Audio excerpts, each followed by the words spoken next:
Hello and welcome to Cartoonist Kayfabe. My name is Jim Rugg. I'm Ed Piskor.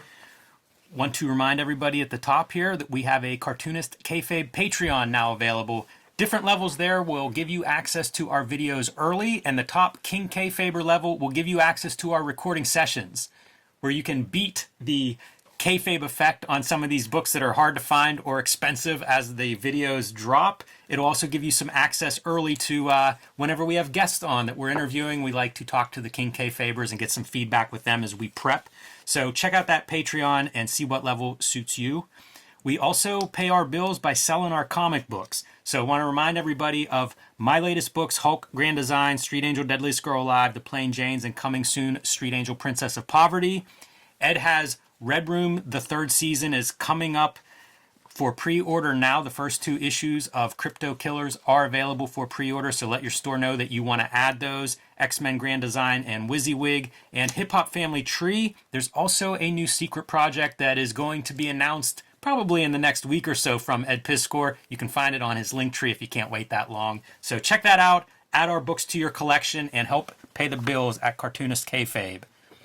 So today we're going to look at Conan the Barbarian Exodus by Esad Ribic. I believe he's a Croatian artist that has been painting comics. He comes out of like an illustration painting background, but he is often, I see him doing these covers that are painted cover artist, looks good, been working in comics since at least 1997. So I brought an older piece to kind of like look and compare. A bit of a color outlaw comic, Shotgun Mary, this issue.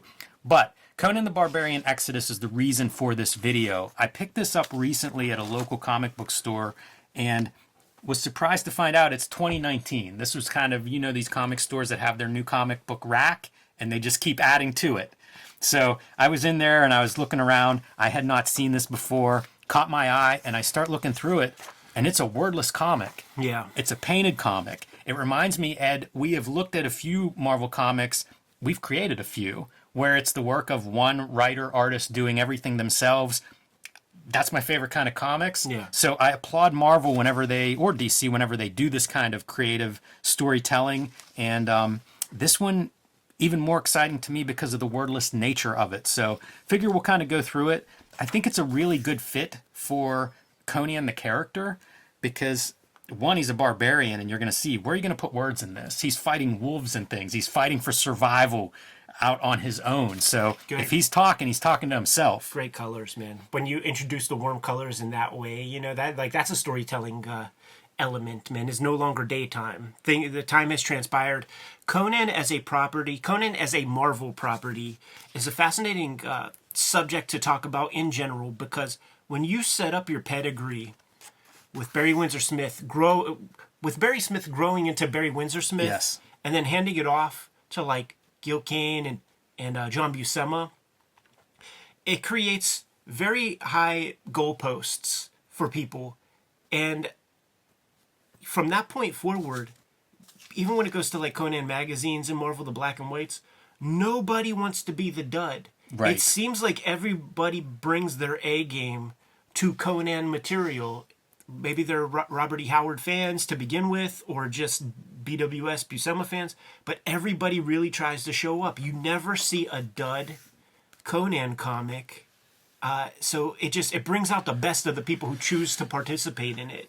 Yeah, I think for a long time, too, when superheroes dominated the American genre of comics, Conan was a way to draw somebody that wasn't in tights. Yeah. And I think that appealed to a lot of these artists. Certainly Buscema. Yes, famously Buscema. There's another one of those nice moments of color. But this opening bit is Conan first fighting a wolf and then trying to flee from the pack of wolves that are pursuing him through various places. And I love like the little details. After a long bit of flight, whenever he finally finds some water, he just kind of goes face down in that water to get a drink. You know, there's a... Is he a young kid here?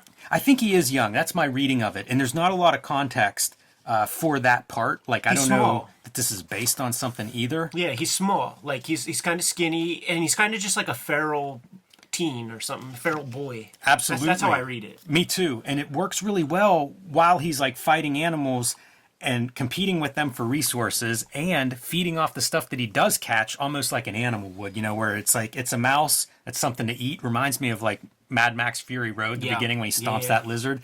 But going to that point of like almost animal-like. It's survival. You know, this is a character that is super tough, surviving in a very harsh environment. And he's not without flaws, as we will see. When it comes to color, like cutting the one warm color like through the character is an easy way to make sure that you recognize the focal point of the illustration. 100%. And this is stuff like I always go back to Toth on composition, where like his illustration is put a black dot in the middle of the white paper, and that's where your eye goes.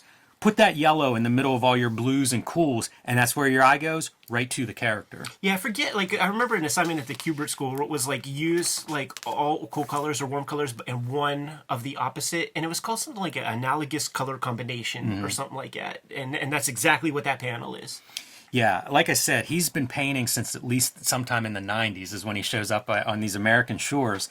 And so it's somebody with a lot of experience in color, something a lot of cartoonists don't have necessarily. This is that moment of finally, you know, after a long time, look how parched, like his lips are like busted open and cracked and stuff from the dryness.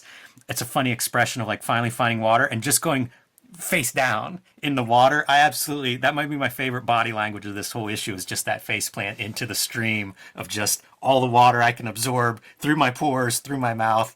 Desperation. And then it becomes that Leonardo DiCaprio, Yes. Alex Academy Award winner. That's right. What was that flick called? Oh man, Grizzly Man or Grizzly No, Bear. no, that's the documentary. That's the grizzly bear eating the guy. Yeah, I forget what that DiCaprio movie is, but it's shot in all natural light. I was a fan of that part. But yeah, fighting a bear. And speaking of fighting a bear, I love this moment where the bear is like falling over as it's running at him. Great moment. Great moment for a bear piece. That said, this bear to me looks really small, and it disappoints me because so much of the rest of the bear stuff, he looks like a monster. Mm-hmm. Yeah, and maybe to mimic his growth, like it is a smaller bear. Like if it was a big bear and he's so tiny, like it's trouble. This says a lot. Picture worth 1,000 words. When you see fire and stuff over like there's civilization over there. There's a whole town. It's like the city lights, you know, over yonder. I'm so glad you said all that. You see it at night if you're like driving, where you'll see like you don't see the establishment, but you see the glow. Yeah. At least around here, right? We've got a bunch of hills and mountains and things in our landscape, so this is something that's so familiar, that visual. And I love how there's just a little bit. Once again, man, that point of interest. Like that's a small figure, draws you right in because of that hot pink highlight on his shoulders. All it takes. Tenet of design, man. The other darkest piece is his hair right there. So you have the darkest and the lightest. If you do mistake the focal point there, you got to get your Warby Parker prescription a little checked out. I love whenever he's killing this bear, we cut from there to the end results of like, let's put some claws on the necklace. Let's show off what I just did, so the next person maybe sees the necklace and doesn't challenge me. That's the thing. He's doing some storytelling stuff here that's just not like moment for moment storytelling. Right. It's good, and it doesn't work in other spots. Yeah, I reread this comic 5 times. Really? To just be like, what did I just fucking miss? It's really interesting because I assume this is digital, and I don't know that for sure, but digital tools have come so far along. But if he's working on paper, man, he's doing some really great stuff with like wet media. Really interesting. I'd be curious, and Kayfabers might fill us in if this is actually on paper. The other thing that he does a lot is he signs these individual pages, and I am such a fan of artists doing that. Yeah, for sure. This is kind of another example, like where you have all these cool colors, but then you have just like that little piece of warm against the blue. This is sort of the stuff that we kind of always talk about when we're pointing out the bad color in comics. Yeah, very true. Very true. I love the resourcefulness, the bits of characterization that he slips in here in a wordless comic, like, all right, we've obviously gone through a battle here or come upon a battle in the aftermath. Let's scavenge. Yeah. Let's get a helmet. Let's get a horse. Let's get some armor. You know, it's almost like in the video game, like you found your health bonuses. Yeah, totally. Like load it up, man, because who knows what's coming next. And it feels like the entire time he's looking for food. And I think about Street Angel this way. Sure. Like that's always a piece in Street Angel of like always looking for something to eat. It would make sense with a barbarian thing because it's like you're not you didn't command hunting and gathering. That's exactly it. So it's like your entire motivation is just to live to see another day until you can harness those skills. Working a lot on the 4 4-tier panels or 4-tier pages to pack a fair amount of story in here. I'm also very impressed because I don't know if there is more Conan along these lines, but I found this issue to be pretty satisfying as a complete little Conan, like a short story, but a satisfying amount of story in here. For no words, that's really impressive. Gives Conan humanity. Conan caught an arrow. Yes. He got fucked up. Yeah, you see him struggling even to make it to his horse. And then, as time goes by, he is worse for wear. Like, he is in trouble here. And it's also that thing that is done in wrestling where you can't get a fair pin on Hulk Hogan. So we have to diminish our hero a little bit to make it possible for him to even be captured. Yeah, absolutely. I also see stuff like... Mike Mignola comes to mind when I see this kind of composition. Sure. And I don't say that as anybody swiping from anyone. No, of course. But I do say it in that I like Mike Mignola compositions. Yeah. And I find this kind of thing, it's very easy to understand what we're looking at here in a relatively small amount of a page. So I appreciate that stuff. You also get this, I get a sense of he has traveled some distance. Like from what happens on this page to when we see him on the page turn, Sure. It's a different color palette. Yeah. Time has passed, maybe distance has passed, but it shows, how do you mark this stuff visually? With Yeah. no words, I get a sense some time has passed. Yeah. But of course, you're now approaching another bit of civilization, and that means threats from humans. Interesting to handle your language this way. So it's not a wordless comic exactly, but it's a language that I don't understand. And once again, I think that fits a character like Conan really well. If you're traveling around ancient lands, you probably would run it, especially if you're Conan. I feel like you would run into these civilizations that you don't know. Yeah, just different tribes and stuff. And now, are they going to sacrifice him? This is out of King Kong or something that they've got him strung up here. So this next 3 pages, you can explain to me. Yeah, this is something that I am not sure of either, Ed. What we see is Conan at night in a bad place, man, tied up to these 2 stands, along with some other people who I think are being basically executed for I don't know what reason, but seems pretty hopeless. We have a moment of like Conan looking off into this tower that has one light on, and now we're back to the next day when a princess comes in and sees this guy slain in the middle of his bed, and we look out and Conan has escaped. Don't know how exactly that works. That's that moment I was also kind of like, what's going on there? Do we get any story from that? I don't know what story there is there. It's he escaped, maybe with or without the help of somebody, and killed this dude and moved on his way. And the dude may be Stanley Kubrick. I was thinking of James Cazale, or no. Who's the Passion of Christ guy? Yeah, I think that's him. That's him. I was going to say Jesus, so Yeah. that would be, at least we're thinking the same thing, if not the same exact actor. Yeah, so the storytelling falls apart at the end. Yeah, there's a little bit of confusion there as well. And I do wonder if I missed something. Like, I feel like this story's pretty tightly depicted. So is there a clue that I just didn't see? Is there this is where I look at and think, is there something I'm missing here? Here's a thought. Here's a thought that came across my mind, man. And some of it has to do with, like, we don't have any context for this guy. No. Zero. So it's me trying to figure out and put my own spin on it or something. So he's bound and there's the light. I'm imagining that this guy's sick or fucked up already, and like this is like he just died. So these guys are distracted. Like they're always looking there, and like when the light goes out, it's like, oh fuck, we lost our king. And so like this is the moment that they get distracted and he can just escape. Like I didn't even think of him as infiltrating the castle, because I feel like that's a stab wound. No, it is, and I wonder if it comes from this guy. Yeah, well, yeah. I wonder if that's the same guy. Right, exactly. It's a bearded dude. Exactly. So it's not that Conan infiltrated the castle to stab him. Like it could be the same dude, but like everybody's sad and they're just distracted. But we have to figure out how the fuck Conan gets loose. That's the big question. I love the light. Like we've seen the window from the outside a couple times. This little bit of like capturing the light on the part of Rebic is really cool to me. See, because here's the deal, like, and it's almost like they're saying, like, our king is dead. And these are the same guys that are standing right there. So they're just looking that way to get the news or something. And then that's the space to give Conan to disappear. Yeah. I don't know, man. I don't know. either. Like it's a flaw in the storytelling. If you're going to have a silent comic, you got to be clear. It's you know, good. it's pretty pictures, but you got to be clear. Definitely pretty pictures. And a couple of bonuses that are in here, the behind the scenes thumbnails.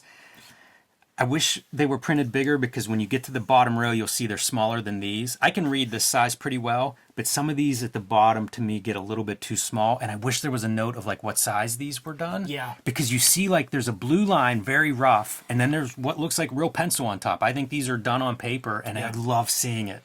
It's so great to see like how people break down a story.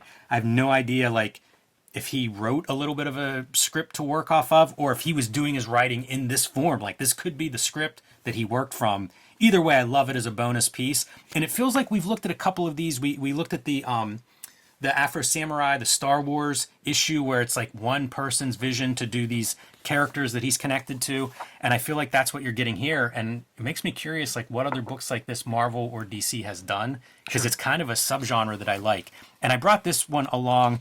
We'll do a quick flashback.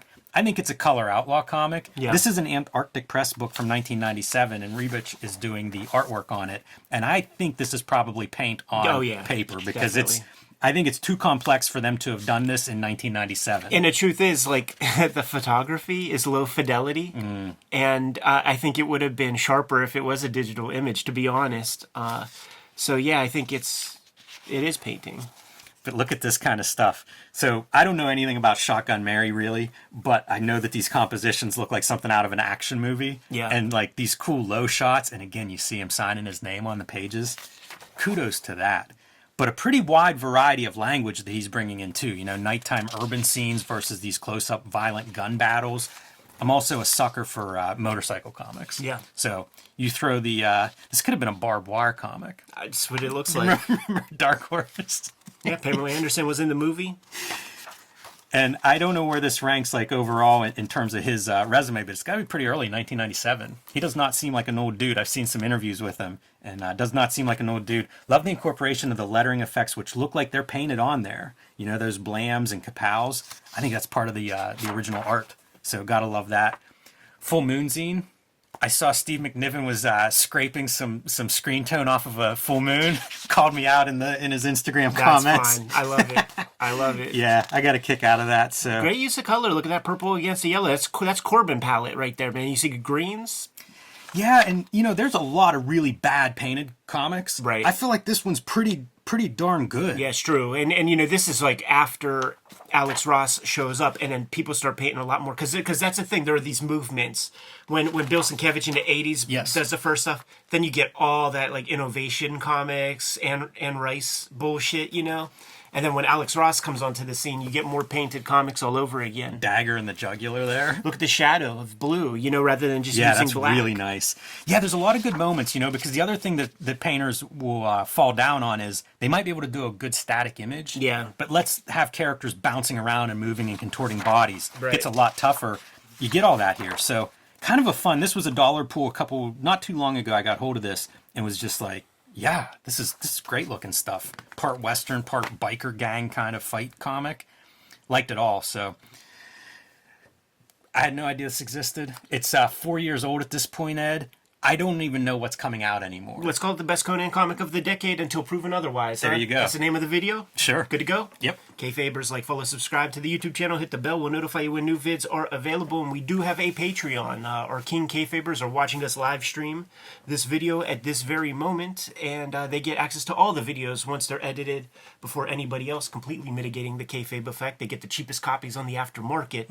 But our videos are brought to you by the books that we make, and those books include Red Room Crypto Killers 1 and 2, which is being solicited by your store right at this very moment. Have a big announcement coming up soon, but if you go to my link tree, the very top thing, you're going to see what it is. It is a 10-year anniversary of Hip Hop Family Tree. 4 volumes of that are out there. There are 2 volumes of Red Room in the wild. There are 3 X-Men Grand Design comics out there, and you may find WYSIWYG, but Jimmy, tell the people what you got. Hulk, Grand Design, Street Angel, Deadliest Girl Alive, and The Plain Janes are my latest books that are available. Coming very soon, Street Angel, Princess of Poverty, which will complete the Image Comics Street Angel set. Get both of those Street Angel books. You'll have all of the Street Angel comics that exist up to this point. You can also join me on patreon.com/JimRugg, where you can see a lot more of my work, download out-of-print zines and mini comics, and see what I am working on next. I should say I am serializing the new Red Room stuff on my Patreon before it hits paper too. Hit the link tree in the description below this video. But Jim, tell the people how else can they support the Cartoonist Kayfabe channel. Subscribe to the Cartoonist Kayfabe newsletter at the links below this video. You can also find Cartoonist Kayfabe t-shirts, merchandise, hats, fanny packs, and lots more at our spread shop. That link is also under this video. Another great way to support the channel. Given those marching orders, Jim, we'll be on our way. Read more comics.